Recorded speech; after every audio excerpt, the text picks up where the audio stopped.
They say karma takes its time, but sometimes it books a window seat and lets you watch the fallout live from row 17B. The flight was supposed to be nothing Denver to Chicago, short hop, nothing fancy. Just another day, another sky. But for Malia Carter, it became the moment that stripped an airline bare. Now, before I tell you what happened up there in that pressurized metal tube, let me ask, have you ever been humiliated so fast, so casually, that it left you stunned, blinking like, wait, did that really just happen? Yeah. Well, now imagine that, and multiply it by a national headline. Malia was flying Coach, hoodie, leggings, sneakers the works. Her braids were tied back in a simple bun. Glasses on, paperback novel in her lap, unopened. She looked like any other passenger just trying to get from point A to B. And that was the whole point. Because what nobody knew, not the gate agent, not the smug businessman in seat 17C, and especially not the bleach-blonde flight attendant with a chip on her shoulder, was that Malia Carter wasn't just some girl in a hoodie. She was the newly appointed CEO of Stratus Air. Yeah, the CEO. The one with her face on Forbes. The one they called the rainmaker in boardrooms and ma'am at Wall Street summits. But today, she was just Malia, a customer kind of test subject. A test. You see, after months of sugar-coated reports and carefully filtered customer feedback, Malia had started to feel suspicious, like she was living in a PR snow globe. Everything was too polished, too scripted. And that's why she'd launched something she called Project Bare Metal, a series of anonymous flights in economy, booked under fake names, no upgrades, no escorts, no perks, just her, a hoodie, and a boarding pass. This was her 6th undercover run, and honestly, nothing so far had really shocked her.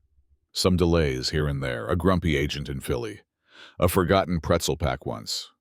But overall, mostly okay, until she boarded a flight, ST-477. The boarding process was its usual mess, parents juggling toddlers, people pretending not to notice the line, someone trying to shove a clearly too big roller bag into the overhead bin. Malia sat down quietly. Seat 17B, sandwiched between a girl who slept through takeoff and a dude who hadn't looked up from his laptop since gate B9.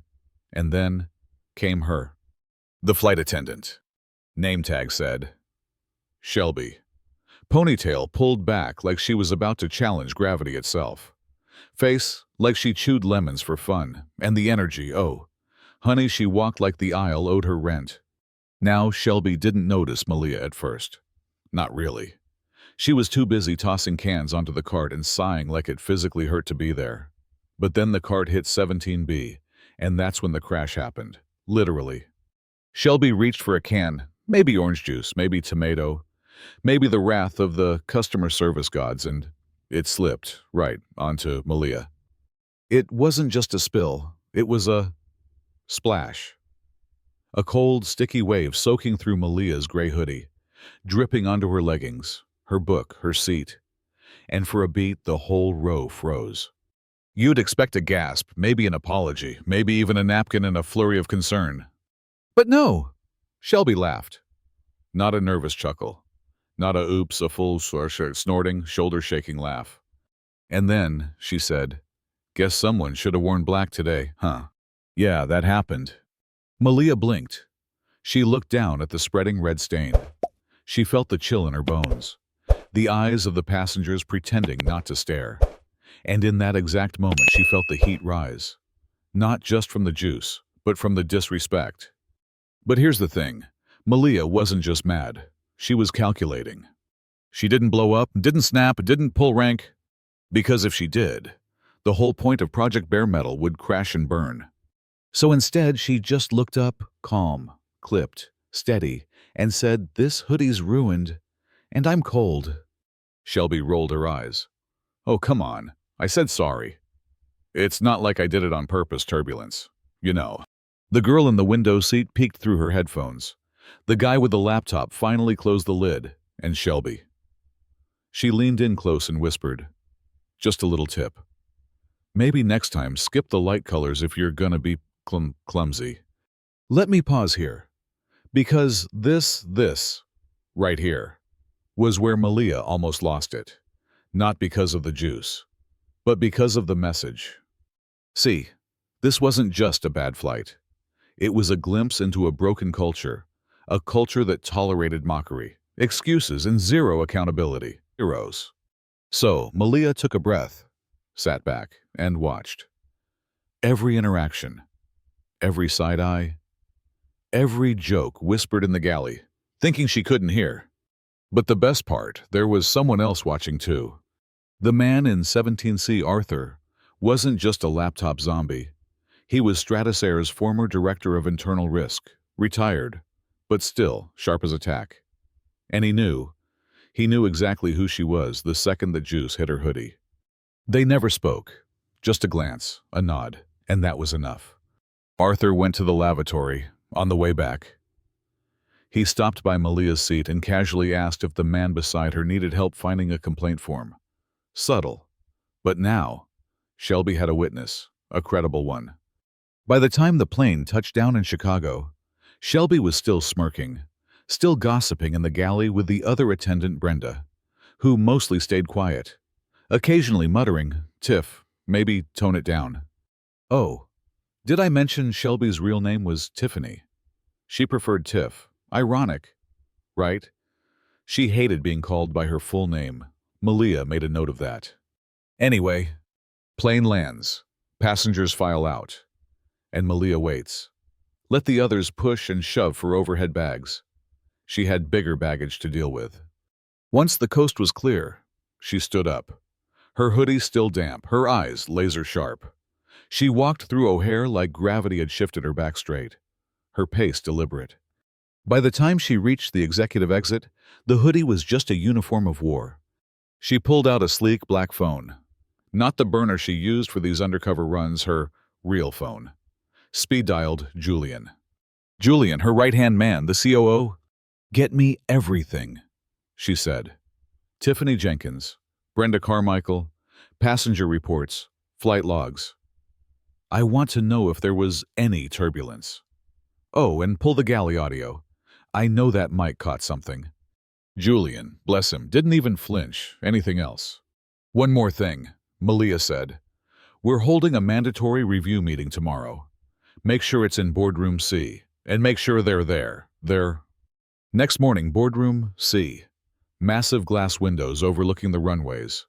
Table full of executives, HR reps, legal advisors, and 2 flight attendants, seated like school kids who knew they were in trouble, but didn't know how much. Tiffany was dressed to impress, clearly, thought she was being promoted. Brenda looked like she hadn't slept. Julian began, "We're here today to address a serious incident on flight ST-477. And just like that, Tiffany's face went white. Julian laid it all out, mockery, spill, blame-shifting, denial, inappropriate comments, and falsified turbulence. Then he turned to the head of the table. And Malia stood. Now, back in her signature navy blazer, heels clicking on polished floors, she was no longer 17B. She was the boss. I was on that flight, she said. And for 2 hours. I wasn't your CEO, I was a black woman in a hoodie. And I was treated like garbage. Silence. Tiffany opened her mouth and closed it. Brenda sobbed. Malia didn't yell. She didn't threaten. She just said, "This wasn't a mistake. Mistakes are accidents." What happened on that flight was a choice. Tiffany was terminated on the spot. Brenda was suspended, but it didn't stop there. The supervisor who dismissed past complaints, also gone. The HR rep who wrote the warning instead of acting, reassigned, pending review. And then came the change. New real-time feedback tools, bonus systems tied to reviews, zero-tolerance policy, company-wide, and a little quote from Malia herself, printed in every crew lounge from LAX to JFK. You never know who's sitting in 17B. Treat them all like they're someone, because they are. And as for Tiffany, the last image anyone had was her being escorted out, eyes glassy. Her voice stuck behind the truth she could never unsay. She didn't just lose her job, she lost her illusion. Because in the end, she didn't get fired because Malia was powerful. She got fired because Malia was watching. Now, tell me something. Do you think that was justice? Or did it go too far?